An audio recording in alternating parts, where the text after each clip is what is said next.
الحمد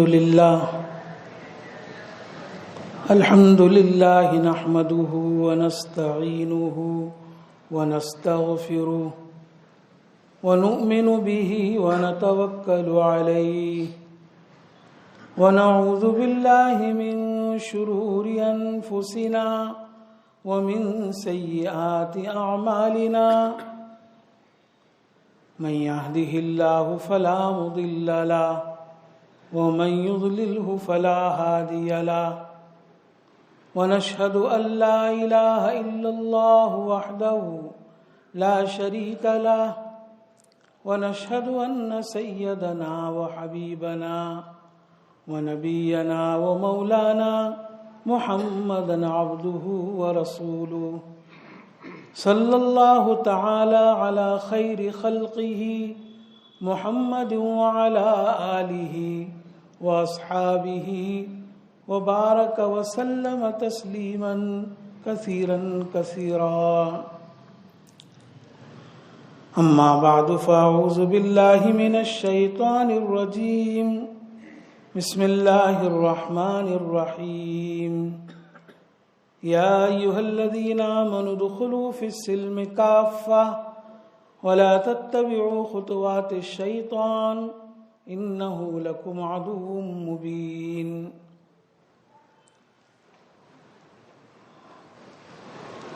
اس آیت کریمہ کا ترجمہ ہے کہ ایمان والو اسلام میں پورے داخل ہو جاؤ اور شیطان کے نقش قدم پر مت چلو، بے شک شیطان تمہارا کھلم کھلا دشمن ہے۔ اے ایمان والو اسلام میں پورے داخل ہو جاؤ اور شیطان کے نقش قدم پر مت چلو، بے شک شیطان تمہارا کھلم کھلا دشمن ہے۔ اس آیت کا شان نزول یعنی کس موقع پر یہ آیت نازل ہوئی اور کن شخصیات کے بارے میں نازل ہوئی، علامہ محمود آلوسی رحمۃ اللہ علیہ نے تفسیر روح المعانی کے اندر ذکر کیا ہے۔ حضرت عبداللہ ابن سلام رضی اللہ تعالیٰ عنہ جو یہودیوں کے بڑے عالم تھے، ان کے متعلق یہ آیت نازل ہوئی۔ حضرت عبداللہ ابن سلام رضی اللہ تعالیٰ عنہ ان کا مقام یہودیوں کے یہاں بھی بہت اونچا تھا، اور پھر جب انہوں نے اسلام قبول کر لیا تو مسلمانوں میں بھی وہ اپنے دور کے بڑے عالم اور مفتی سمجھے جاتے تھے۔ حضرت عبداللہ ابن سلام رضی اللہ تعالیٰ عنہ نے تورات کے اندر نبی اکرم صلی اللہ علیہ وسلم کی نبوت اور رسالت کی علامات اور نشانیاں پڑھی تھی۔ جب نبی اکرم صلی اللہ علیہ وسلم مدینہ منورہ تشریف لائے تو یہ حاضر خدمت ہوئے اور چہرے انور کو دیکھتے ہی فرمایا کہ یہ کسی جھوٹے انسان کا چہرہ نہیں ہو سکتا ہے۔ پھر اس کے بعد آپ کے ہاتھ پر انہوں نے اسلام قبول کر لیا۔ اسلام قبول کرنے کے بعد نبی اکرم صلی اللہ علیہ وسلم کی بڑی محبت ان کے دل کے اندر پیوست ہو گئی، تو انہوں نے رسول اللہ صلی اللہ علیہ وسلم سے عرض کیا کہ یا رسول اللہ دیکھیے ہماری قوم جو یہودی قوم ہے یہ بڑی دوگلی قوم ہے، دو رخی قوم ہے، آپ ذرا ان سے احتیاط سے رہیں۔ یہ آپ کی مجلس میں بیٹھے ہوئے تھے، ذرا پیچھے کی جانب کہ چند یہودی آئے تو رسول اللہ صلی اللہ علیہ وسلم نے ان سے پوچھا کہ عبداللہ ابن سلام تمہارے درمیان کیسے آدمی ہے؟ تو انہوں نے کہا کہ خیرنا و مخیرنا، ہماری قوم کے بہترین آدمی ہے، وہ عالم ابن عالم ابن عالم ابن عالم، خود بھی عالم، ان کے باپ بھی، دادا بھی، پردادا بھی، سب بڑے بڑے عالم ہیں۔ تو آپ نے فرمایا کہ اگر عبداللہ ابن سلام اسلام قبول کر لے تو تم لوگ اسلام قبول کرو گے؟ انہوں نے کہا کہ اتنا بڑا عالم وہ کیسے اپنے دین کو چھوڑ سکتا ہے، لیکن بہرحال اگر ہمارے اتنے بڑے عالم اسلام قبول کر لیتے تو ہم بھی اسلام قبول کر لیں گے۔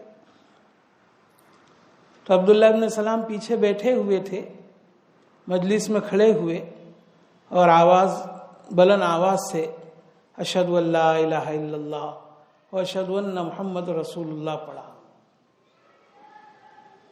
اسی مجلس میں اب دیکھیے، ابھی تھوڑی دیر پہلے یہ بڑی تعریف کر رہے تھے، جیسے انہوں نے دیکھا کہ عبداللہ ابن سلام رضی اللہ تعالیٰ عنہ نے اسلام قبول کر لیا تو ان یہودیوں نے ان کی برائی شروع کر دی، کہنے لگے آپ جانتے ہیں ہوا شرنا و مشیرنا، کہ عبداللہ ابن سلام تو ہماری قوم کے بہت برے آدمی، بہت برے آدمی، بدترین آدمی، اور جاہل ابن جاہل ابن جاہل ابن جاہل ہے۔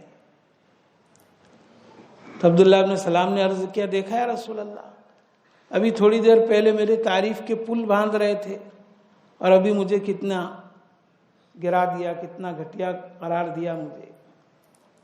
تو بہرحال عرض کرنے کا منشا ہے کہ بڑے زبردست عالم تھے یہودیوں کے بھی، اور اسلام میں بھی ان کا بڑا اونچا مقام رہا۔ اب جب یہ یہودی تھے تو تورات کے اندر یہودیوں کے لیے اونٹ کے گوشت کھانے کی ممانعت آئی، اس لیے جو تورات پر عمل کرتے تھے وہ اونٹ کا گوشت نہیں کھاتے تھے۔ تو عبداللہ ابن سلام رضی اللہ تعالیٰ عنہ نے کبھی اونٹ کا گوشت نہیں کھایا۔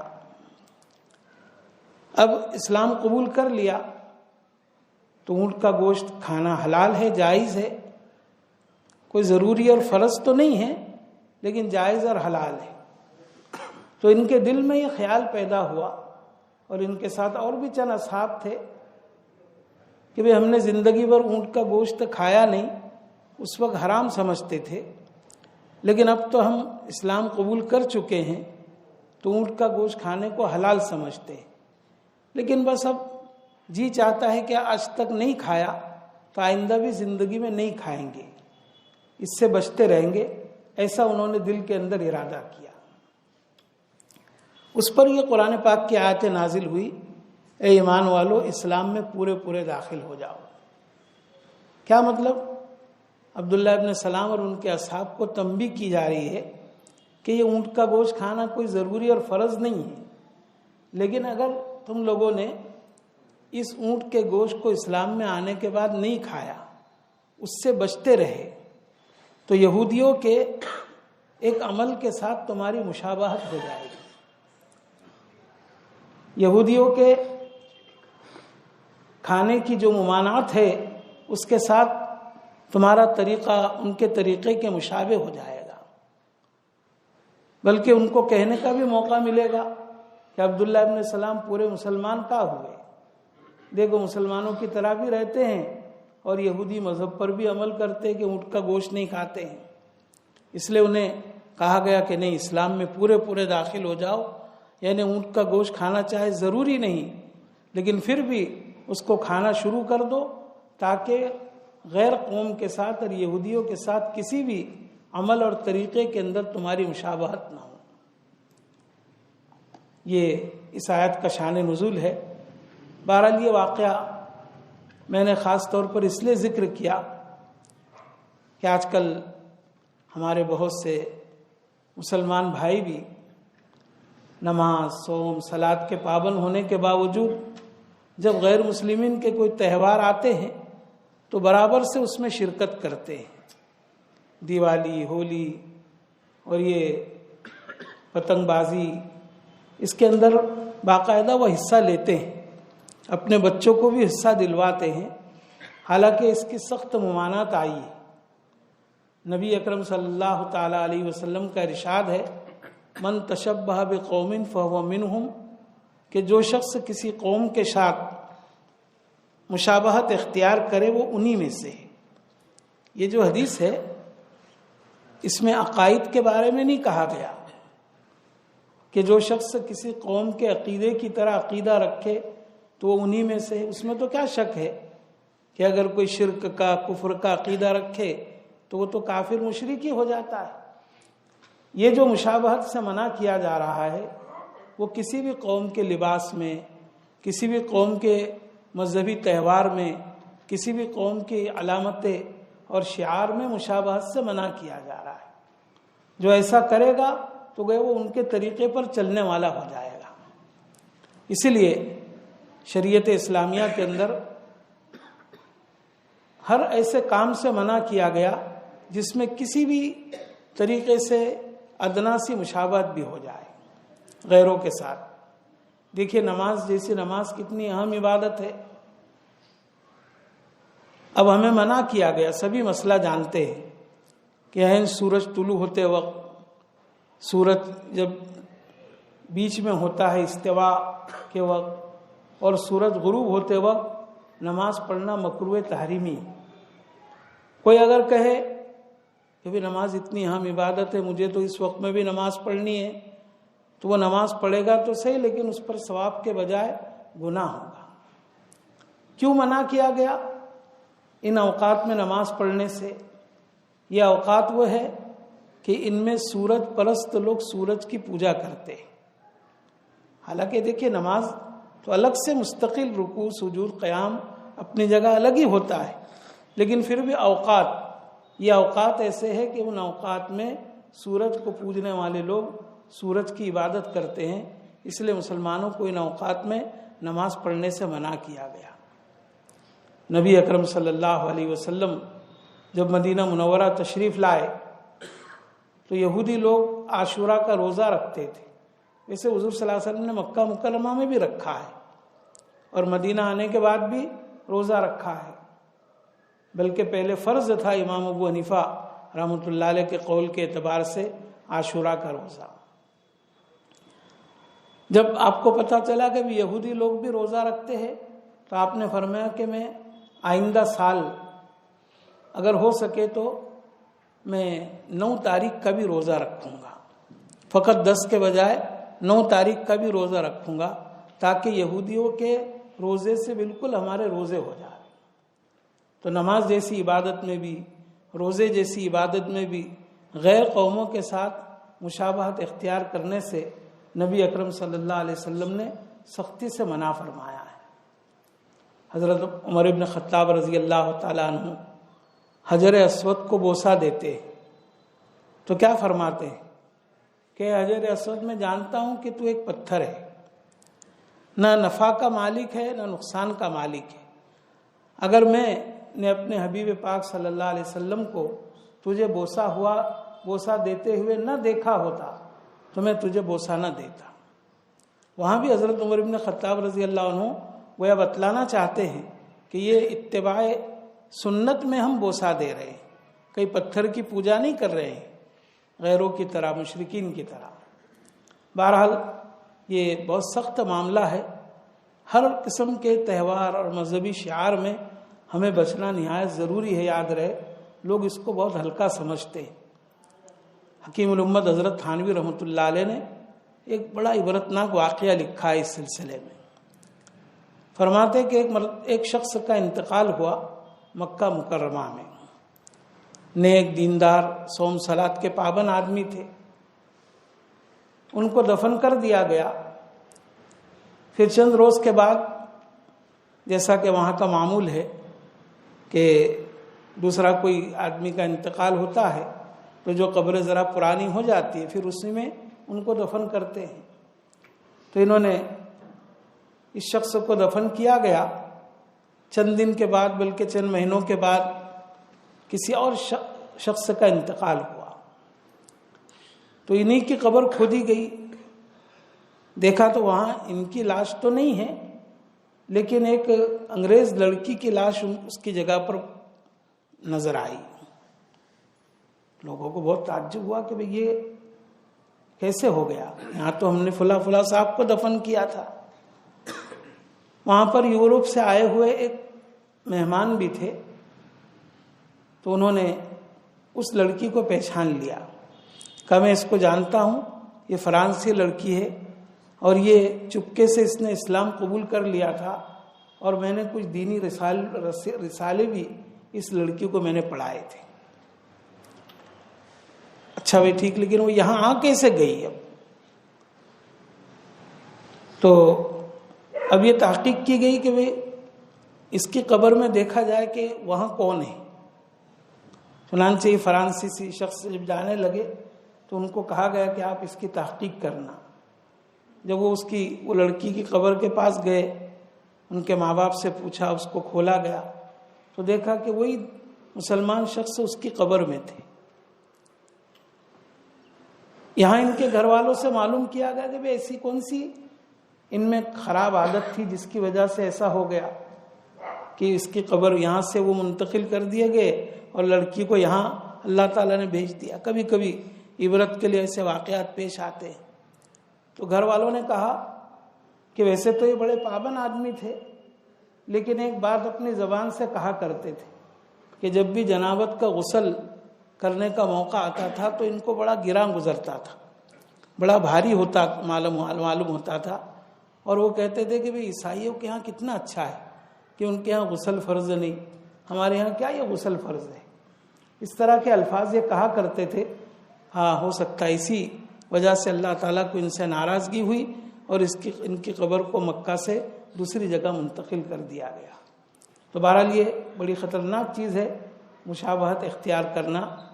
اسی طریقے سے حضرت حکیم الامت تھانوی رحمۃ اللہ علیہ نے ایک اور بات ذکر کی ہے کہ حضرت موسیٰ علیہ السلام نے جب فرعون کے سامنے دعوت پیش کی، ایمان کی دعوت پیش کی، توحید کی دعوت پیش کی، تو اس نے تو انکار کیا، سرکشی پر اتر آیا اور مصر کے سارے مشہور جادوگروں کو حضرت موسیٰ علیہ نبینا و علیہ السلام کے مقابلے کے لیے اس نے جمع کیا. سارے جادوگر جمع ہو گئے. حضرت موسیٰ علیہ السلام نے پوچھا کہ تم پہلے اپنی یہ رسیاں اور لاٹھیاں ڈالتے ہو یا ہم ڈالے؟ یا انہوں نے پوچھا کہ آپ پہلے ڈالتے ہو یا ہم ڈالے؟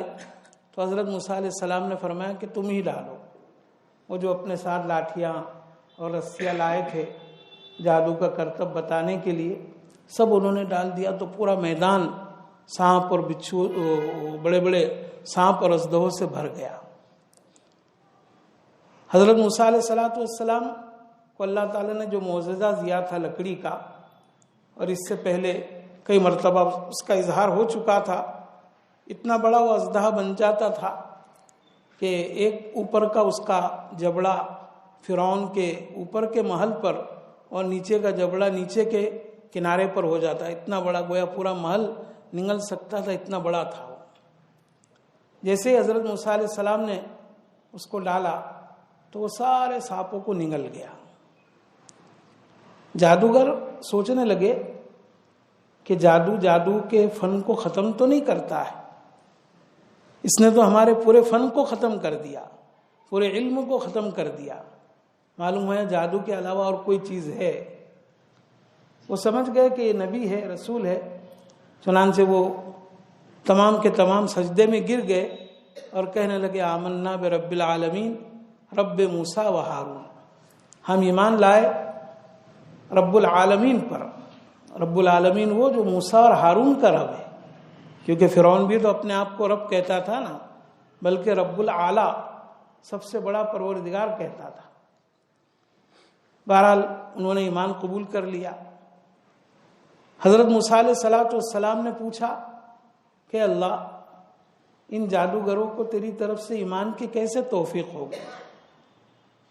تو اللہ تعالیٰ کی طرف سے کہا گیا کہ اے موسیٰ، یہ جادوگر جب تمہارے مقابلے میں آئے تو تمہاری ہی لباس کی طرح لباس پہن کر کے آئے.